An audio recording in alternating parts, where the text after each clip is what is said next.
trampetampers, maar famkes van over, 10, 8 en jonger. Velatio in het Spiritus Sanctum. De houten pjalnder griene dwarp binnen starig van het rotje noot de zeespegel zak is. En de zinnen witje zo'n stelten kocht. Liep je ze daar zonder zwargen, het eeuwige verveelse, we zak klam. De vis die het hier en de pannen inkroepte om zingen. De bern het elzoen van de vrouw in kamer, dat het ene hoorde om te sjen. En die nog alle keer hetzelfde denken. Als er ouden. De houten pjal onder griene dwarp binnen starig van het rotje waar. Zo dan net dongetje, de bern, ze koog je bij de zinnen.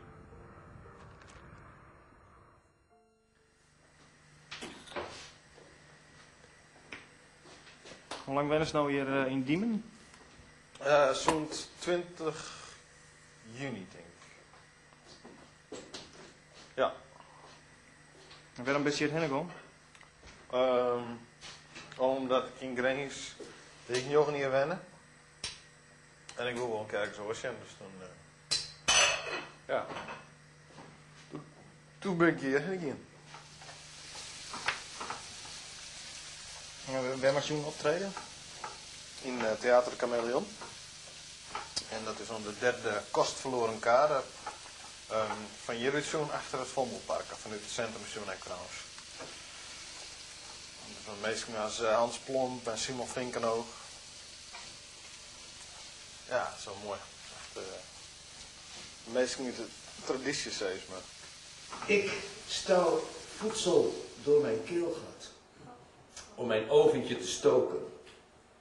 Fruit en dieren duw ik door dat rode gat de doolhof van mijn darmen in. Aan het einde van de tunnel wordt een drol geboren. Een primitief wezen wringt zich naar buiten tussen je billen, vooral na een kopje koffie. Ik ga literaire beroemd beginnen trouwens. Wie is Deen, wie is Ik ben in Kollen, ik ben in de tuin van de familie Lutz. Dat is achter de Vastritten. Of het is een hoer zonder Vastritten. En ik ga hier een skoft wennen. Of skoft, ik krijg een liedje hier denk ik in een tijd dat ik uit hoes wij Maar dat is dan in die jeugd, hast je dat dan kregen of zo? Ja, dat word ik net volop kwijt, maar het is mij zo staan door die tretje hier. Dus dat is altijd, dat is nooit makkelijk naar de tijd. Zo'n gezin, dan krijg je op tater en maar dan heb je gewoon een plak vinden, een nijplak, iedereen in dat gezin. Deze auto gaat nou eens heen. Ja. Bedenk, er is een land dat bij mij hoort, maar ik woon er niet. Ik moet terug, er is een raadsel waartoe ik mij verhouden moet. Wie maak ik waar bang mee? Aan wie ontneem ik de nacht? Ik maak nog een wereld met licht en laat het trots zien. Het kan me niet schelen, misschien maak ik morgen iets en misschien nooit weer. Pas op, of ik doe je moeder na en maak je nog een keer. Veel is niet genoeg. Nat achterovergekant haar. Mijn favoriete plastic komt uit China. Om zo dicht mogelijk bij mijn favoriete plastic te zijn, moest ik afscheid nemen van mijn familie. Maar nu heb ik een nieuwe familie. Er zijn al mijn dromen vervuld. Het kapitalisme komt ook hier wel, daar ben ik van vervuld. Geluk met en vlug.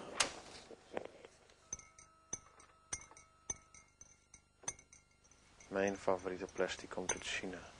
Om zo dicht mogelijk bij mijn favoriete plastic te zijn, moest ik afscheid nemen van mijn familie. Maar nu heb ik een nieuwe familie. En zijn al mijn dromen vervuld. Het kapitalisme komt ook hier wel. Daar ben ik van vervuld. Geluk met en vlug. Nou, dit is dus echt een gedicht wat ik je waarschijnlijk net vallen is. Hoewel ik voor het laatste steek wel enthousiast ben. Maar zie je het voor de televisie en het Guior... Nee, ik ben niet meer hoe dit... dit gaat daarover, ja. Dit video over die beeld en kunsten. Wat voor mij het sterkste punt is mijn favoriete plastic komt uit China. Dat is ook iets idioots, omdat hoe China, hoe plastic te zeggen. En de Guido, die man die broekt al je beeldjes, al je plastic beeldjes en dan maakt het ook grote sculpturen van. Hij doet zelf dus heel weinig eens.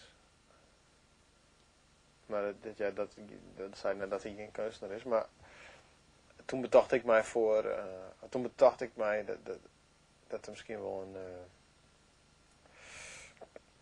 een man, een personage die het zelf van plastic houdt uit China, dat er daarheen verhoest. En dat is zijn familie daarvoor achterleed. Ik krijg een werkbeurs van Fonds voor Letteren. En ik treed prut op. Ja, dus er is er wel zo'n snabbel of iets met vertalen of zo. Oorzetten, dus ja. Dus ja, en ik ga een beetje zield. En uit een erfenis.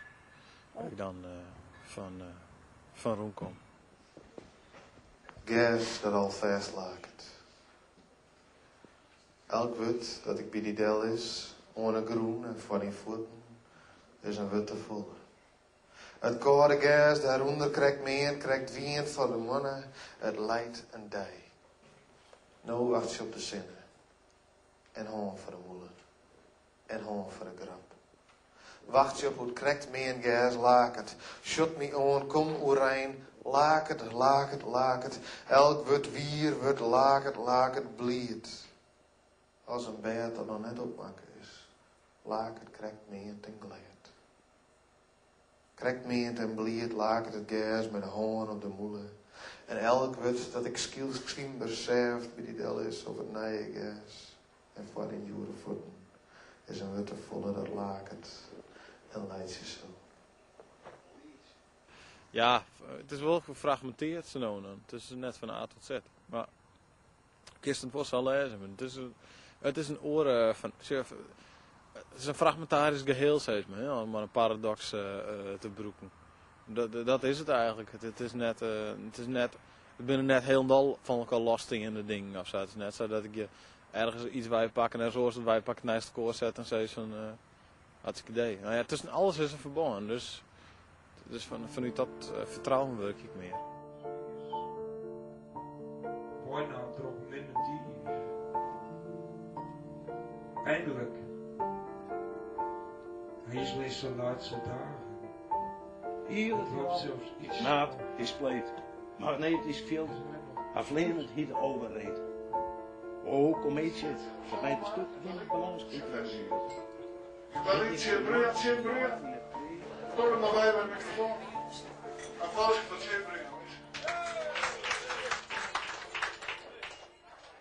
Maar dan ben je bang dat het dan uit de hoorn rint of zo? Nou ja, daar ben ik wel bang voor. Ja. Dan ging ik balten en razen en dan ging ik hier in de BM springen en zo. En dat zou dan een verkeerde indruk wekken? Nou ja, dat denken mensen dat ik geen serieuze poëzie schrijf natuurlijk. En dan kepen ze mijn boeken net meer en dan wordt uit jouw rijk het failliet, want die leunt natuurlijk stevig op nieuwe poëzie. Nou is het publiek voor poëzie, zei ze al iets. Maar ik bedoel, ik ben er net op niet om mijn lezer te frustreren of zo. Maar ik wil wel wekker houden. Ik bedoel, en ik moet zelf willen gaan in het schrijven. Dus hoe ouder het wordt, wat goed is hoe meer techniek als beheerst. En die techniek hoeft natuurlijk te wijzen. Die hoeft net heel zichtbaar te wijzen. Maar ik wilde wel mijn badje kennen, zei ze maar. Dus het plezier, het genot, dat zit voorop eens. On het schrijven ook. Dus ik hoop dat dat eruit naar voren komt. Meestal wat leeuwen dat poëzie een serieuze zaak is, maar een soort mankeliekens. En dat het al je wier is. Hoe denk je zelf dat hoe die schreeuwen verhoren is, de Aron en Vierwier? Het is abstracter, experimenteler. Er zit echt een stuk meer humor in. Ik had er ook meer lol in, zeg maar. Dus dat is het denk ik vroeger. Ik get al je roem zelfs. En om je lippen. En om je handen. Denk je wel eens van, als het om die hindershirts naar collega-dichters van, hoe je lekker hoe 20 hierbij rennen? Of, Ik bedoel dat ik dan oud ben? ja, of kapot? Dat is helemaal terug experimenteerd best, zeg maar. Dat is opgame, ja. Ja, dat denk ik net zo, nee. Maar ja, qua werk. Nou ja, die denkt heel vaak van, omdat ze aan het experimenteren is, wist net waar het eind is. Of denk je, nee, ik ga dit al een keer eerder doen. Dus dan ben je wel eens bang voor als die ja, bij helling valt, steeds maar nee, ik had er wel vertrouwen in. Dus ja, ik wil er eens aan toen uitdenken. Dat is, ja, gewoon terug in, terugwerken en meisje.